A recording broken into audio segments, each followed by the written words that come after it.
ani ɲankuma ne tɔgɔ ko Usman Dieng bɛ weleli kɛ ka bɔ Mali la Bamako. Bon min ye Wagner ka ko in ye Russie la tan nin ye fɛn dilannen de ni piège de ye quoi.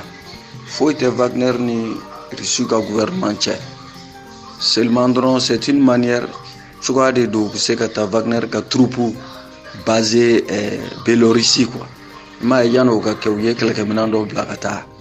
I m'a ye fɔlɔ Wagner yɛrɛ kun ye plan dɔ kɛ k'a fɔ Poutine n'i ma na kisɛ banna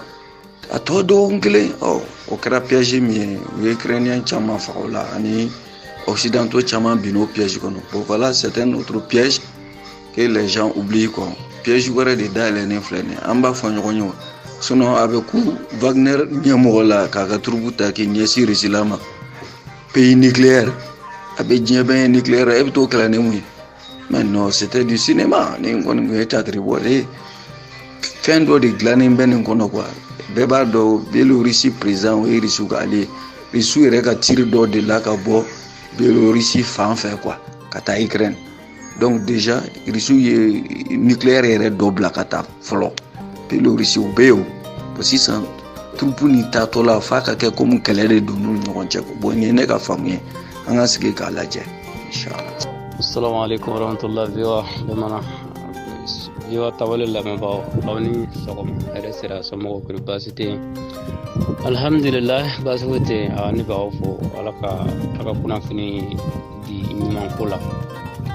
wala bon ko seli surunyana ala ka seli ɲuman tɛmɛ wala min bɛ yen sisan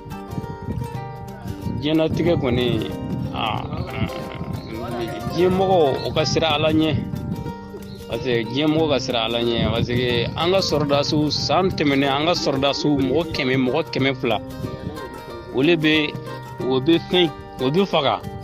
mais mɔgɔ si tɛ ka kuma sisan an ka sɔrɔdasiw bɛ ka se sɔrɔ diɲɛmɔgɔ bɛ ka wuli ka jalaki bɛn an kan nafa t'a la quoi o ka a sira ala ɲɛ o ka sariya bato quoi voilà dɔgɔnɔdugu caman wulila mɔgɔ si ma kuma ne sɔrɔdasiw bɛ se sɔrɔ ayiwa o kana o jalaki koyi ayiwa ala ka hɛrɛ k'an an bɛɛ ye ala ka sini kɛnɛ de ne b'aw fɔ ala ka tile hɛrɛ a seli fana sera ala ka seli ɲuman tɛmɛ ala k'an ka seliw caya salamu alaikum.